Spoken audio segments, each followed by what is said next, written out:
Good morning my students. मेरे प्रिय छात्रों, आज के क्लास में आप लोगों का तहे दिल से स्वागत है। ठीक है ना। आज हम आप लोगों को फिजिक्स की दुनिया में ले चलेंगे और आपको नए नए चैप्टर पे चल रहे हैं। ठीक, नई यूनिट है, ये नया चैप्टर है। इसमें सबसे पहले हम आपको बताएंगे कि लाइट है क्या चीज़। आपकी प्रकाश की लाइट चैप्टर, ठीक है ना। प्रकाशिकी में सबसे पहले आप जानेंगे कि प्रकाश है क्या चीज़, और आपको पूरी प्रकाशिकी में प्रकाश का परावर्तन हो गया, प्रकाश का गोलीय दर्पण हो गया, दर्पण का सूत्र हो गया, प्रकाश यानी कि प्रकाश का अपवर्तन, जितने भी पूर्ण आंतरिक परावर्तन से लेकर के क्रांतिक कोणों तक की हम पूरे समूहों की बात करेंगे। ठीक, और उनकी परिभाषा के बारे में भी जानेंगे और उन्हें हम समझेंगे भी। ठीक, चलिए सबसे पहले हम आपके प्रकाश की परिभाषा क्या चीज़ है।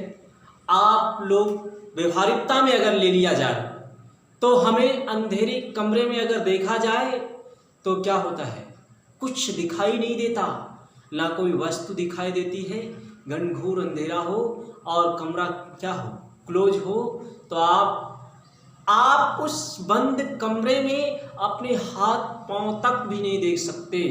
ठीक है ना। परंतु जब आप मोमबत्ती को जला देते हैं या बिजली का बल्ब जल जाता है तो आपको वस्तुएं दिखाई देने लगती है। ठीक, वास्तव में मोमबत्ती में जो होती है वो ज्वाला होती है और बल्ब में क्या होता है, तंतु से उत्सर्जित विकिरणें वस्तु पर गिरती हैं तथा वस्तु से वापस लौटकर हमारी आंखों में प्रवेश करती हैं, जिससे हमें वस्तु दिखाई देती है। ठीक है ना। आपको बेहतर समझ में आ रहा है। सीधा सीधा प्रकाश किसे कहते हैं? प्रकाश वह ऊर्जा है जो हमारे आंखों को संवेदित करती है, जिससे वस्तु हमें दिखाई देती है। ठीक है ना। आपको इतना समझ में आया। और देखिए दूसरी परिभाषा अगर देखें तो इस विकिरण को जो कि हमारी आंखों को संवेदित करता है प्रकाश कहते हैं। ठीक, देखिए आगे क्या है आपका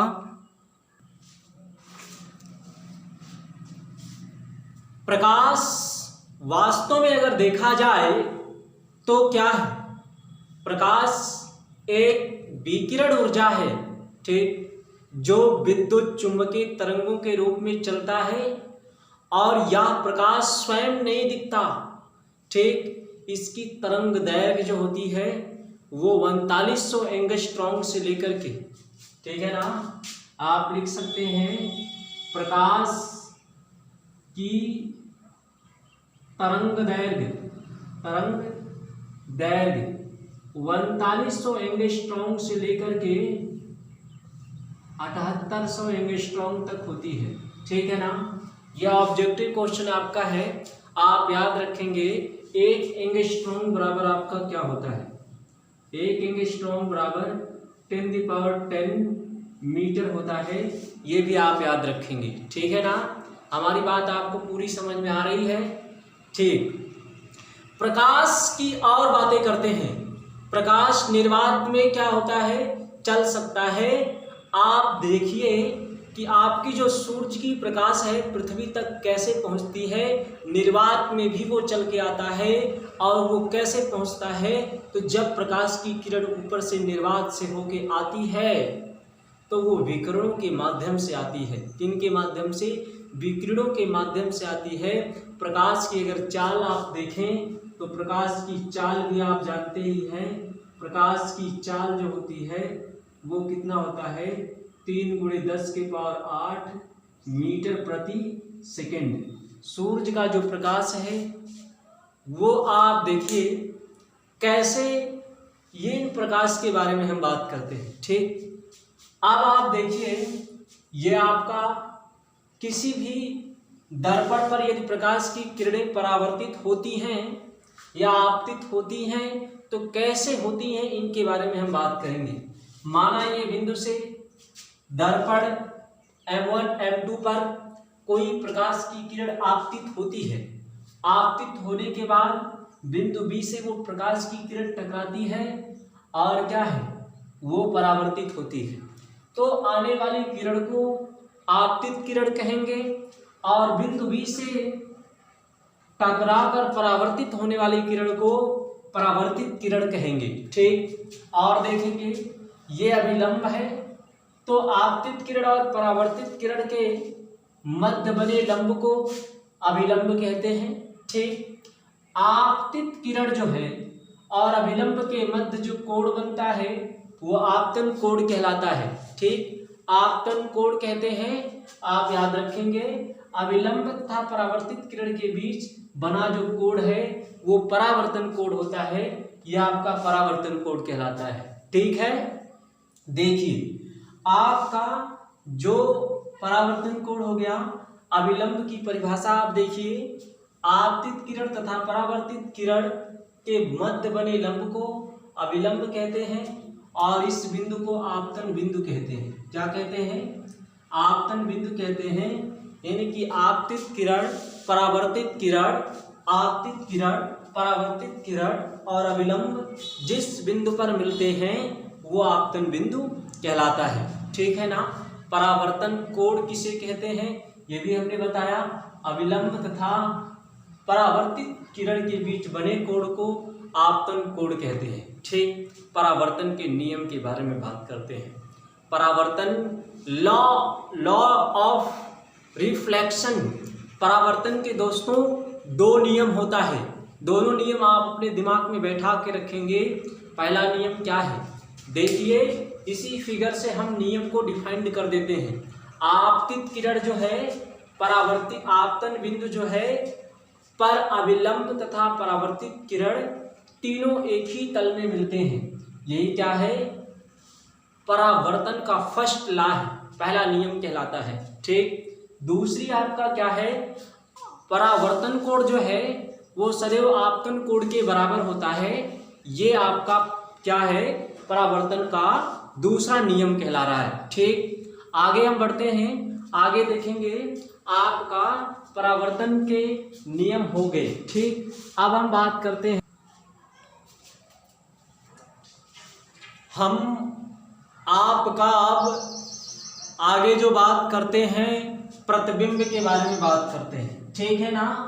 प्रतिबिंब कहते किसे हैं, तो आप देख लीजिए भाई, प्रतिबिंब इमेज, प्रतिबिंब। वैसे लाइट के बारे में आपने हाई स्कूल में बहुत कुछ पढ़ा है, तो आप ध्यान देंगे इमेज किसे कहते हैं, इमेज किसे कहते हैं, प्रतिबिंब किसे कहते हैं। ठीक, जब हम परावर्तन के सामने किसी वस्तु को रखते हैं तो जो है दर्पण में उस वस्तु की आकृति बन जाती है। ठीक है, अब जब वस्तु की आकृति बन जाती है तो इसी आकृति को ही क्या कहते हैं, वस्तु का प्रतिबिंब कहते हैं, वस्तु का इमेज कहते हैं। ठीक, स्वयं वस्तु को बिंब भी आप कह सकते हैं। ठीक है ना। इस प्रकार से आपका अगर हम इसे दूसरे शब्दों में इसे देखें तो यदि प्रकाश की किरण वस्तु के किसी बिंदु से चलकर, क्या बताएंगे, यदि प्रकाश की किरण किसी बिंदु से चलकर परावर्तन के बाद किसी दूसरे बिंदु पर जाकर मिलती है अथवा किसी दूसरे बिंदु से आती हुई प्रतीत होती है, तो इस दूसरे बिंदु को पहले बिंदु का प्रतिबिंब कहते हैं। ठीक, ये आपका प्रतिबिंब की दूसरी परिभाषा हो गई। आगे आपके प्रतिबिंब के टाइप्स के बारे में बात करेंगे। प्रतिबिंब कितने प्रकार के होते हैं, तो प्रतिबिंब दो प्रकार के होते हैं, एक तो वास्तविक होता है, दूसरा आभासी होता है। वास्तविक कहते किसे हैं, आभासी किसे कहते हैं, तो एक आपका यहाँ देख लीजिए, हम आपका डायग्राम भी बनाते चलते हैं। ठीक, ध्यान से देखेंगे, प्रतिबिंब के दो प्रकार होते हैं। यह आपका प्रतिबिंब हो गया, प्रतिबिंब। ठीक, इमेज जिसे कहते हैं। ठीक, यह आपका कितने प्रकार के होते हैं? दो प्रकार के, एक वास्तविक और एक आभासी, ठीक है ना। वास्तविक और आभासी क्या है भाई? ये और ये आभासी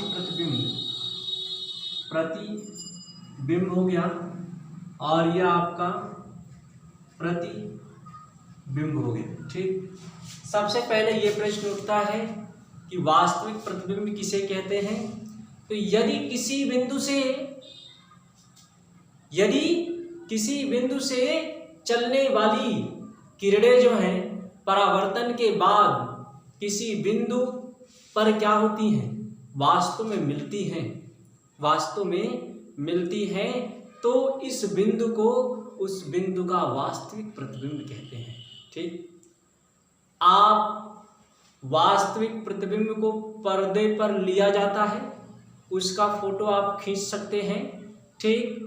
लेकिन ऐसा आपका यानी कि ये पर्दे पर प्रतिबिंब जो है लिया जा सकता है, ठीक है ना। आप देखिए आभासी में क्या बात है? आप सीधा सीधा कह सकते हैं, यदि किसी बिंदु से चलने वाली जो प्रकाश की किरणें हैं वो परावर्तन के बाद क्या है?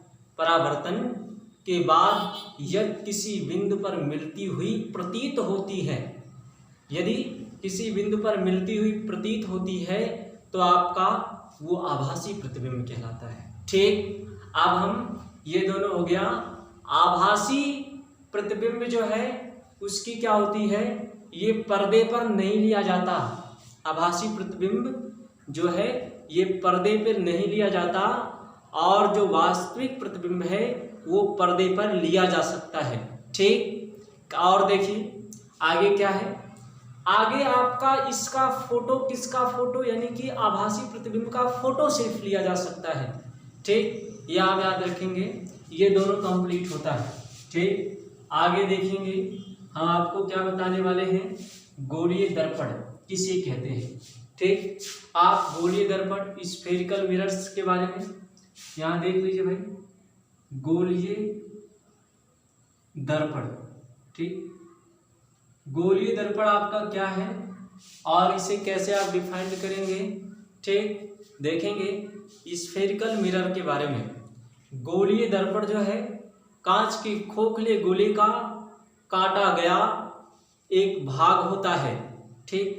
इसके एक तल पर पारे की कलई या लाल ऑक्साइड का पेंट कर दिया जाए तो दूसरा तल परावर्तक तल होता है, ठीक। एक ही कांच के खोखले गोले का कटा हुआ भाग जिसके एक तल पर लाल ऑक्साइड या आप पेंट कर दें तो आपका क्या होता है, दूसरे तल पर परावर्तक तल हो तो आपका ऐसे कांच के गोले कटे हुए भाग को गोलीय दर्पण कहते हैं, ठीक। गोलीय दर्पण के अगर टाइप के बारे में बात किया जाए तो ये भी दो प्रकार के होते हैं, ये दो प्रकार के होते हैं।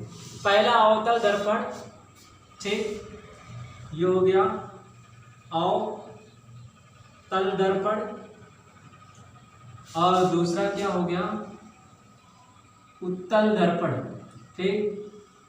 अवतल दर्पण किसे कहते हैं, उत्तल दर्पण किसे कहते हैं, ये आप देखेंगे, ठीक।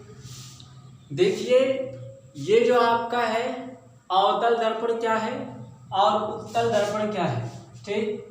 यानी कि ये दोनों दर्पणों के बारे में अगर देखा जाए तो आप कैसे देखिए, आप कांच के यानी कि दर्पण में अगर देखा जाए तो अवतल दर्पण किसे कहते हैं?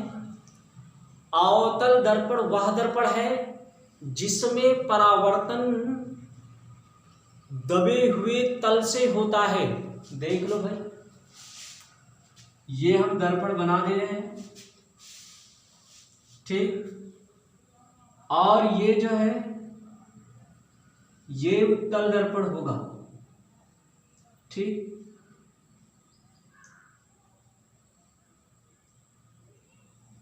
ये उत्तल दर्पण है, ठीक। और ये जो होगा ये परावर्तन दबे हुए तल से होगा, ठीक। ये कौन सा और ये कौन सा, ठीक।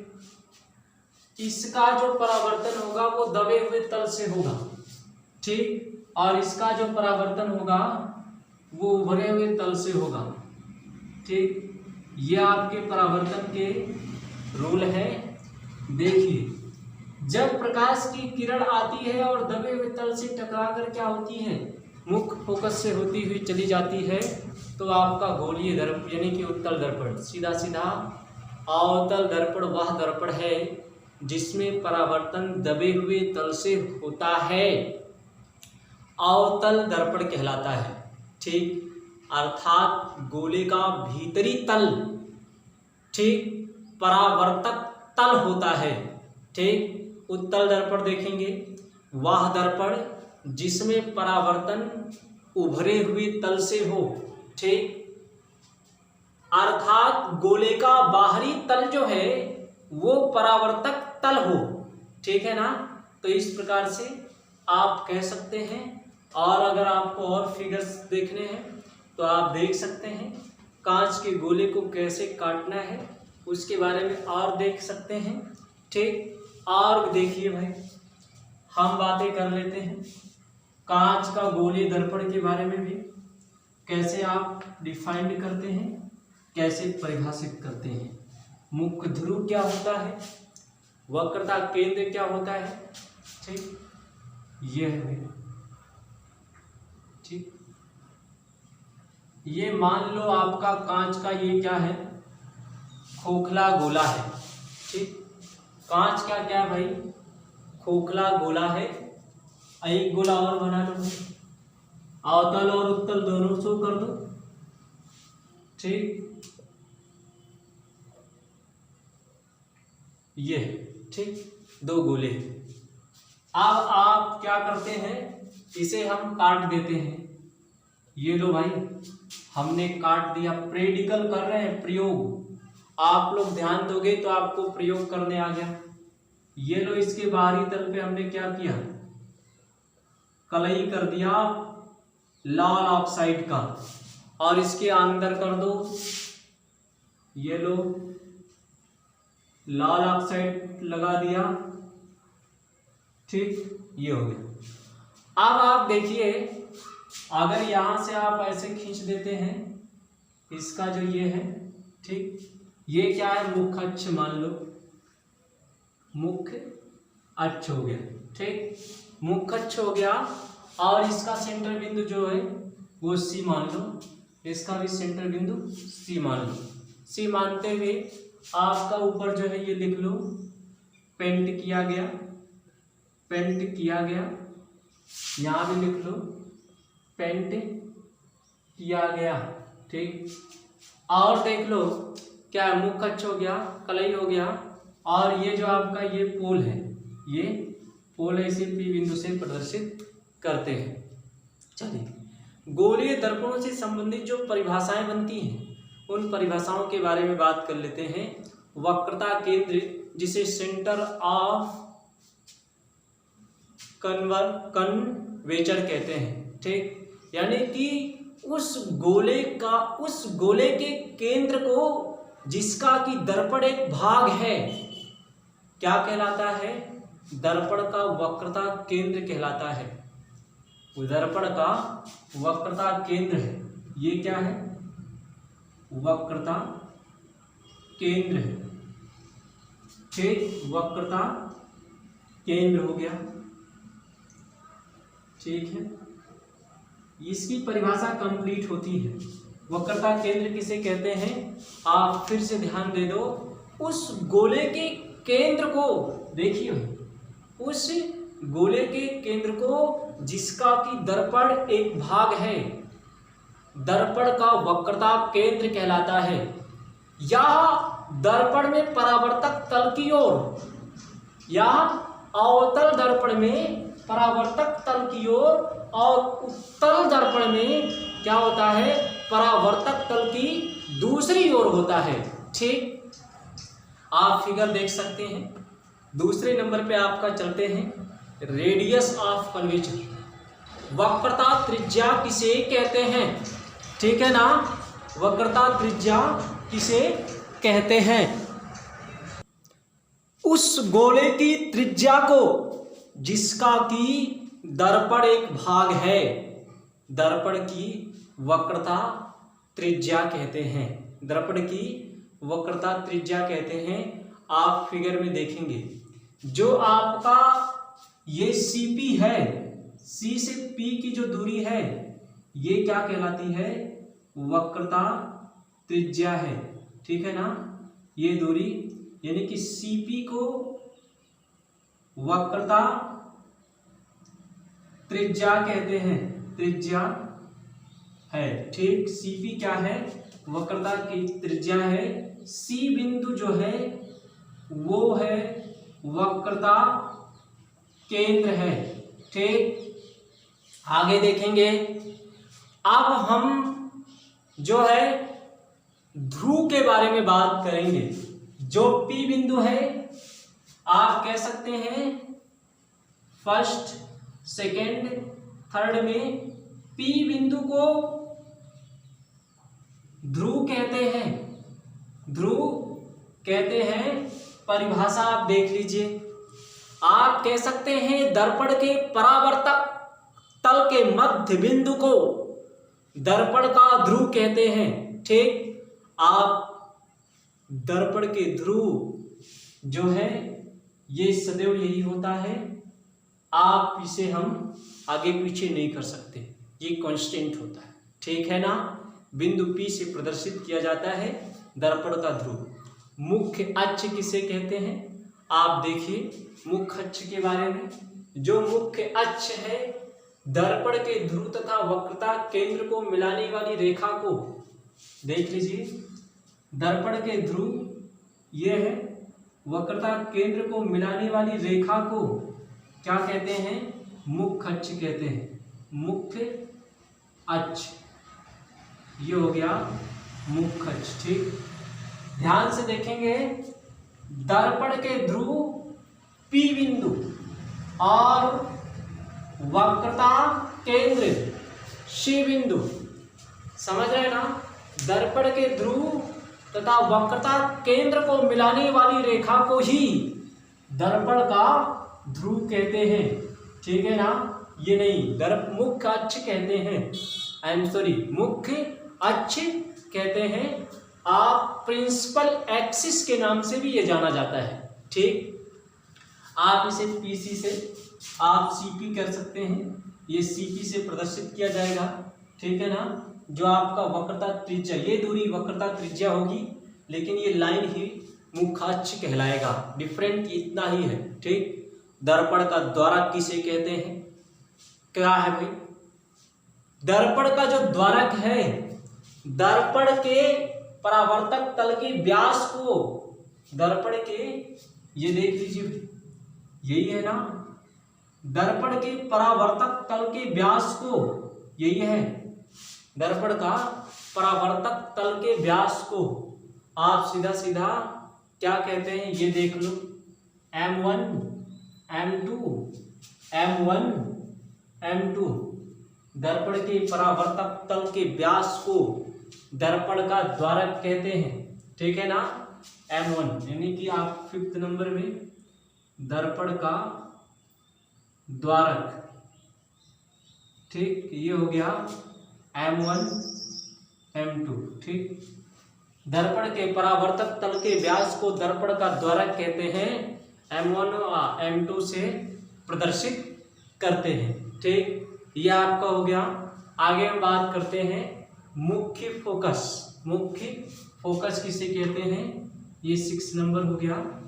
मुख्य फोकस देख लो भाई, मुख्य फोकस, प्रिंसिपल फोकस, दर्पण के मुख्य अक्ष के समांतर आने वाली प्रकाश की किरण दर्पण से परावर्तन के बाद मुख्य अक्ष के जिस बिंदु पर मिलती है या वास्तव में मिलती है या मिलती हुई प्रतीत होती है, उस बिंदु को क्या कहते हैं? दर्पण का मुख्य फोकस कहते हैं। ठीक है ना। आप मुख्य अक्ष के समांतर, ये देखिए यही है ना मुख्य अक्ष। आप सीधा सीधा कह सकते हैं 7 नंबर में मुख्य फोकस कैसे डिफाइंड करेंगे? देखिए, मुख्य अक्ष के समांतर, मुख्य अक्ष के समांतर आने वाली जो प्रकाश की किरण है, आने वाली जो प्रकाश की किरण है क्या होती है? परावर्तन के बाद किसी बिंदु पर वास्तव में मिलती है या मिलती हुई प्रतीत होती है, वो आपका क्या कहलाता है भाई? मुख्य फोकस कहलाता है। फिगर देख लो भाई, मुख्य फोकस की देखते हैं फिगर में कैसे आप, ये मुख्य फोकस, इसमें तो आपने देखा ही, और हम उसे कैसे डिफाइंड करते हैं ये आप देख लीजिए। अवतल दर्पण और उत्तल दर्पण में दोनों, ये कौन सा है? अवतल दर्पण है, अवतल दर्पण बन गया। ठीक, ये आपका मुख्य अक्ष है। ठीक, अब आप देखिए ये बिंदु फोकस है, एफ है, और ये बिंदु आपका सी सेंटर पॉइंट है। ठीक, और इसका नाम M1 M2 रख दो। ठीक, प्रकाश की किरणें आएंगी और क्या होगा? फिर परावर्तित होंगी, ये जायज सी बात है। ऐसे यहाँ भी यही प्रोसेस होगा। जब परावर्तित हो तो मुख्य फोकस से होती हुई जाए, ये ऐसे क्या है? ये मुख्य फोकस से होती हुई निकले, ये मुख्य फोकस से होती हुई निकले सभी प्रकाश की किरण, ये। ठीक है ना। ये आपका ऐसे ही होगा। ठीक, तो ये आपका क्या है? ये मुख्य फोकस को इंडिकेट करेगा। ठीक, ये ऐसे ही सेम आप इसमें भी बना लो। आपका ये हो गया उत्तल दर्पण। ठीक, उत्तल दर्पण में भी यही कंडीशन होगा, प्रकाश की किरणें आएंगी, दर्पण से टकराएंगी, और टकराने के बाद क्या होगा? मुख्य फोकस से होती हुई ये निकल जाएंगी। ऐसे ध्यान से देखो ना, ये प्रतीत होंगी। ठीक है ना, ये क्या होंगी? प्रतीत होंगी। रियल में ये इमेज शो नहीं होगा। ठीक है ना, ये यहाँ पर क्या होती हैं? प्रतीत होती हैं, मुख्य फोकस। आगे हम बात करते हैं 7 नंबर पे, आपका फोकस दूरी। फोकस दूरी किसे कहते हैं? ये देख लो। आप देखेंगे दर्पण के ध्रुव से मुख्य फोकस तक की दूरी को, दर्पण के ध्रुव से मुख्य फोकस तक की दूरी को दर्पण की फोकस दूरी कहते हैं। ठीक, ये हो गया आपका फोकस दूरी। ये आपके जितने परिभाषाएं हैं आप अपने दिमाग में रखेंगे। ठीक, अब हम अगले हेडिंग पे चलते हैं। आपका अगला क्या है, उस टॉपिक के बारे में हम बात करेंगे। आप देखिए दर्पण की वक्रता, त्रिज्या तथा फोकस दूरी में रिलेशन क्या है, देख लीजिए भाई। ये सब कंप्लीट हो रहा है अगले हेडिंग, अगले टॉपिक पे। ठीक, आप ध्यान से समझेंगे हमारी बात पूरी। ठीक, अगला क्या है? दर्पण का दूरी, यानी कि दर्पण की वक्रता, त्रिज्या तथा फोकस दूरी में संबंध। दर्पण की वक्रता, त्रिज्या तथा फोकस दूरी में संबंध। संबंध क्या है भाई? आप देखेंगे सीधा सा रिलेशन।